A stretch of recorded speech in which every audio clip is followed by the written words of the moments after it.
প্রথমে শুরু হইলো টেম্পু স্ট্যান্ড দখল, এখনো চলিচ্ছে। দেখেন তৃণমূলে নিজেরা নিজেরা দখল নিয়ে মারপিট করিচ্ছে, আর বুড়ারা আছে ক্ষমতায় যাওয়ার জন্য নির্বাচন নির্বাচন নির্বাচন করে মুখে ফেনা তুলে ফেলেছে। গণতন্ত্রের জন্য নাকি নির্বাচন লাগবে, ডিসেম্বরের মধ্যেই নাকি নির্বাচন লাগবে। এই ডিসেম্বরের আগে বাংলাদেশের জাতীয় সংসদ নির্বাচনের ব্যবস্থা করবেন। শুনেন, এই সালাউদ্দিন সাহেব আগে কি কইছিল, আমরা সময় বেঁধে দিতে চাই না। সুতরাং গণতান্ত্রিক প্রক্রিয়ায় ফিরে যাওয়াটার বিষয়টি অগ্রাধিকার। সেই হিসাবে আমরা কোনো নির্ধারিত সময়সীমা রেখা আমরা বলতে চাই না। শুনেছেন, তো এখন সময় বেঁধে দিতে চায় কেন সালাউদ্দিন সাহেব? ইন্ডিয়ানরা কয়ে দিছে আপনি তো 9 বছর ওদের আতিথেয়তায় ছিলেন, আপনার দলের লোকেরাই তো মনে করে আপনি কম্প্রোমাইজ। আপনি ভারত সরকারের আশ্রয় থেকে রাজনৈতিক কর্মকাণ্ড চালাইতেন, কেমনে কেমনে আপনারা চালাইতে দিত? আপনার দলের লোকেরাই বলেছিল। দেখেন কি লিখিছে, বিএনপির নেতা কর্মীদের বড় একটা অংশ এখনো সালাউদ্দিন আহমেদকে পরিপূর্ণভাবে মুক্ত বা স্বাধীন বলে মনে করেন না। তাদের যুক্তি, সালাউদ্দিন আহমেদ আদালতে খালাস পেয়েও দেশে ফিরতে পারছেন না। তিনি দীর্ঘ 9 বছর ধরে ভারতে আছেন, সেখানে কতটা প্রভাব মুক্ত থেকে তার পক্ষে শক্ত রাজনৈতিক ভূমিকা পালন করা সম্ভব তা নিয়ে অনেকের মধ্যে সংশয় আছে। ভারতে যখন উদ্ধারে ছিলেন তখন আপনার দেওয়া স্টেটমেন্ট নিয়ে বিবিসি সন্দেহ করেছিল। আপনি বলেছিলেন মুখোশ পরা লোক আপনারা ফেলাই গেছে, নিজেরও মুখ ঢাকা ছিল। তো প্রশ্ন করেছিল মুখ ঢাকা থাকলে আপনি কেমনে দেখলেন মুখোশ পরা লোক ফেলাই গেছে আপনারে? যাই হোক, এ বিষয়ে পরে আসবো, আরো মেলা আছে। তারপরে তো এস আলম কেস আছেই। মানুষে মনে করে এস আলমের ব্যবসা এখন সালাউদ্দিন সাহেব দেখে। এমনি এমনি গাড়ির চুরি ছিল তাই না। সালাউদ্দিন সাহেব যখন ধরা পড়েছিল না, তখন এস আলমের ব্যাংকের এক ম্যানেজারের বাসার থেকে ধরা পড়েছিল। এস আলমের সাথে আপনার এত খাতির কেন সালাউদ্দিন সাহেব?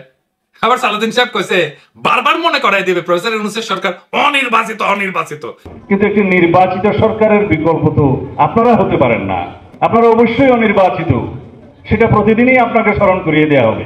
কেন সালাউদ্দিন সাহেব মনে করাই দিতে হবে কেন? প্রফেসর ইউনূসের সরকারকে আপনার মতো ডিমেনশিয়া আক্রান্ত, আপনার তো ব্রাহ্মী রসায়ন খাইতে হবে। দেখেন কতজন আওয়ামী আমলের নির্যাতনের শিকার হয়ে মারা গেছে তার সংখ্যা আপনি বলতে পারেন না। শোনান এডিটর সাহেব। প্রায় 2600 কতজন আমার ঠিক মনে নাই, মোর দেন 2600 রাজনৈতিক নির্যাতনের শিকার হয়ে আওয়ামী সন্ত্রাসীদের হাতে এবং সরকারি বাহিনীর হাতে নিহত হয়েছে। প্রধান রাজনৈতিক দলের প্রধান মুখপাত্র, যার রাজনীতি করা ছাড়া আর কোনো কাজ নাই, সে শহীদের সংখ্যা ভুলে যায়। শুধু শহীদের সংখ্যা ভুলে যাওয়া না, 24-এর বিপ্লবকে বিপ্লব বললে স্বীকার করতে চায় না।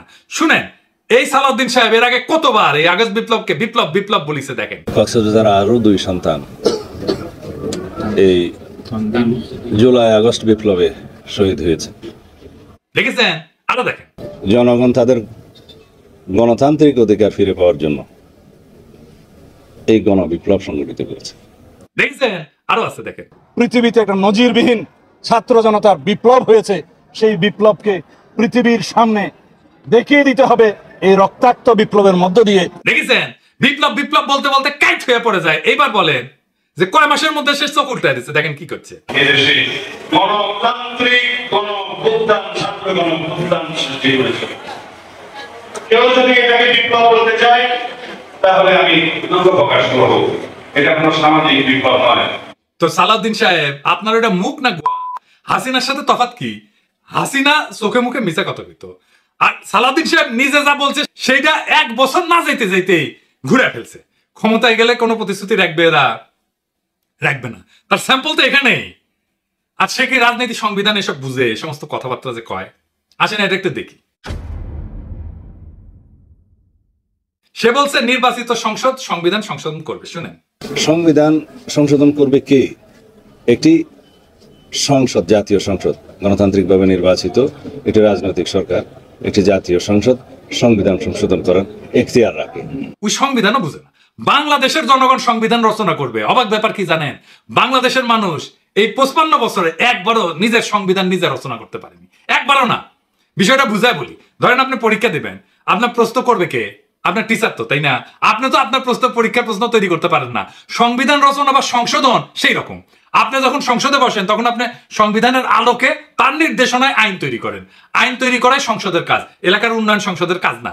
এলাকার উন্নয়ন পৌরসভার কাজ বা সিটি কর্পোরেশনের কাজ বা ইউনিয়ন পরিষদের কাজ। সংসদ সদস্য আসলে পৌরসভার চেয়ারম্যান মনে করে নিজেকে। রাষ্ট্র তাই করে, তার মাধ্যমে উন্নয়ন প্রকল্প করে। এর ফলে যাদের উন্নয়ন করার কথা, যে স্থানীয় সরকার, তারাও শক্তিশালী হয় না, আর এই এমপি গুলো ধান্দার মধ্যে ঢুকে যায়। উন্নয়ন প্রকল্প করলে টাকা খরচা করবে এমপি, টাকা মারা যাবে উন্নয়ন প্রকল্প থেকে। যেই সংবিধানের আলোকে আইন তৈরি করবে সেই সংবিধানে সে হাত দিতে পারবে না। তো এই উন্নয়ন প্রকল্পে কেন এত এমপির খায়েশ জানেন? উঠে গেলে টাকা মারা যাবে উন্নয়ন প্রকল্প থেকে। এই জন্যই এই এমপি হইতে চায়। যে সংবিধানের আলোকে আইন তৈরি করবে সেই সংবিধানে তো সে হাত দিতে পারবে না, তাইলে তো সে সংবিধান এমন ভাবে বানাবে যে তার সুবিধা হয়।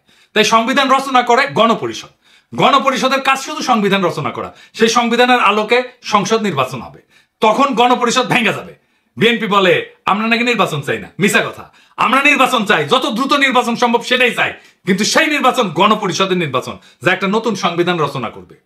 বরং বিএনপি নির্বাচন চায় না, বিএনপি গণপরিষদ নির্বাচন চায় না, কারণ গণপরিষদ তো তাদের লুটপাটের রাস্তা বন্ধ করে দেবে নতুন সংবিধান লিখা। তাই তারা সংসদ নির্বাচন চায়। আপনারাই বলেন, হাসিনা যে সংবিধান রেখে গেছে, যে সংবিধান খালেদা জিয়া ছুঁড়ে ফেলে দিতে চাইছেন, সেই সংবিধান বদলাইতে চায় না কেন বিএনপি? এই প্রেম কেন হাসিনার সংবিধানের প্রতি, সেটা আমরা জানতে চাই। নয়তো ব্যাখ্যা দেন কেন খালেদা জিয়া সংবিধান ছুঁড়ে ফেলে দিতে চাইছিলেন। সে বলে প্রফেসর ইউনূসের সরকার অনির্বাচিত সরকার।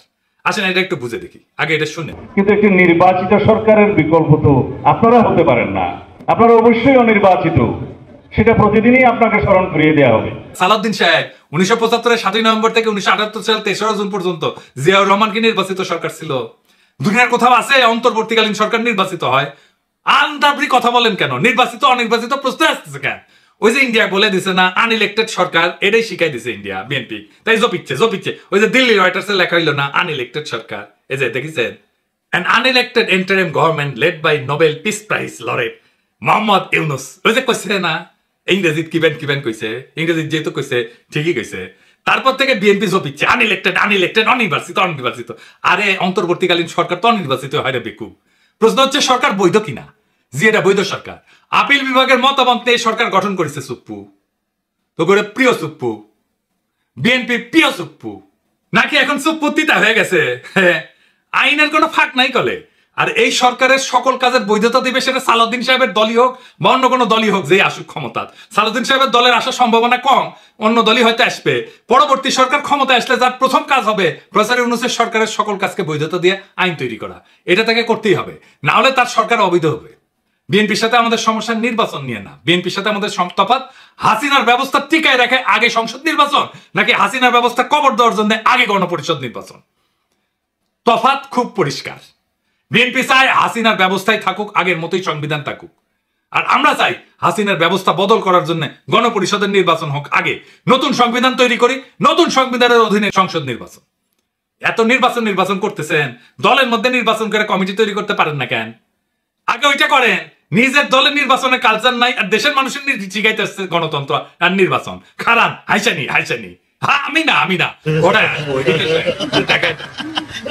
এতদিন কোন কমিটিটা নির্বাচন করে আপনি করতে পারছেন? নিজের কোন কমিটি? নিজের কমিটি করতে পারেন না নির্বাচন করে, আর জাতীয় নির্বাচন নিয়ে মাথা খারাপ করে ফেলছেন। আরে ভাই আপনার তো দলেরই ঠিক নাই। মির্জা আব্বাস কয় এটা দ্বিতীয় স্বাধীনতা না। স্বাধীনতা দিবস প্রমাণ করবে দ্বিতীয় স্বাধীনতা বলে বাংলাদেশে কিছু নাই। সে নিজের দলের চেয়ারপারসনের বক্তব্য শুনে নাই। দেখেন তারেক রহমান কি বলে। 1971 এর মুক্তিযুদ্ধ আর 2024 মুক্তিযুদ্ধ, উভয় মুক্তিযুদ্ধেই জনগণের বার্তা একটি। কি সেটি? সেই বার্তা হলো শর্ত দিয়ে স্বাধীনতা হয় না। স্বাধীনতা প্রিয় জনগণ স্বাধীনতা অর্জন কিংবা স্বাধীনতা রক্ষায় কোনো শর্ত মানে না, মানতে রাজি না। গণহত্যাকারী স্বৈরাচারী হাসিনা পালিয়ে যাবার পরে বাংলাদেশ থেকে, প্রিয় বাংলাদেশ থেকে আমি যত মানুষের সাথে কথা বলেছি, প্রতিটি মানুষ অনুভূতি প্রকাশের প্রথম উচ্চারণ ছিল বাংলাদেশ স্বাধীন হয়েছে। স্বাধীন বাংলাদেশ থেকে বলছি। দেশ এবং জনগণকে স্বাধীন করতে গিয়ে চোখে মুখে বুকে গুলি আলিঙ্গন করা আবু সাইদ কিংবা মুগ্ধের মতন হাজারো ছাত্র ছাত্রী, তরুণ তরুণীকে প্রাণ বিসর্জন দিতে হয়েছে। শুনেছেন, এই দলের প্রধান নেতা বলে এক কথা, আর স্থায়ী কমিটির নেতা শাহিন্দা বাজায় আর এক। এই দল দেশ চালানোর মতো লায়ক হয়েছে? আগে নির্বাচন দিয়ে কমিটি বানান, দেখি কেমন গণতন্ত্র ঠিকানে, তারপরে দেশের গণতন্ত্রের ঠিকা নিয়ে আপনি আসরি ধর্ম পরের শিখাও। ওই যে পরীক্ষার কথা কইছি না, নিজের প্রশ্নপত্র নিজে বানানো যায় না, বানাবে টিচার। গণপরিষদে হইতেছে সেই টিচার যে জনগণের হইয়া প্রশ্নপত্র তৈরি করবে, সংবিধান রচনা করবে, তারপর সেই সংবিধানের আলোকে সংসদ নির্বাচন হবে। এটা হইলো জনগণের মালিকানা। আর আজ যারা বলে আগে সংসদ নির্বাচন দরকার, তারা আসলে হাসিনার পুরানো খোলা খাতা দিয়ে আবার পরীক্ষা নিতে চায়, যে খাতায় শুধু দুইটা প্রশ্ন থাকে, লুটপাট আর গোলামি। আমরা চাই নতুন খাতা, নতুন প্রশ্নপত্র, নতুন পরীক্ষা, যার নাম হইল গণপরিষদ নির্বাচন। এই নির্বাচন হবে নতুন দিনের জন্য, নতুন সমাজ গঠনের জন্য, যেখানে জনগণ নিজের হাতে সংবিধান লিখবে, নিজের শাসকের হিসাব চাইবে। সংসদ না, আগে লাগবে গণপরিষদ। নির্বাচন চাই, কিন্তু সেই নির্বাচন যেটা হাসিনার ব্যবস্থাকে কবর দিয়া ভবিষ্যতের বাংলাদেশকে জন্ম দেবে, সেই নির্বাচন চাই। এটাই হইল লড়াইয়ের মূল, এটাই হইল বিপ্লবের আকাঙ্ক্ষা, 24-এর বিপ্লবের আকাঙ্ক্ষা। এটাকেই আমরা বাস্তবায়ন করতে চাই। আর আপনারা বিএনপিরা সেই বিপ্লবের আকাঙ্ক্ষার সামনে পাহাড়ের সমান বাধা হয়ে দাঁড়ায় আছেন। এই বাধা আমরা মানব না। এই বাধা কিভাবে সরায় দিতে হয়, এই বাধাকে কিভাবে পরাজিত করতে হয়, সেইটা আমাদের জানা আছে। সেটাও টাইম মতো দেখে নেবেন। ইনকিলাব জিন্দাবাদ।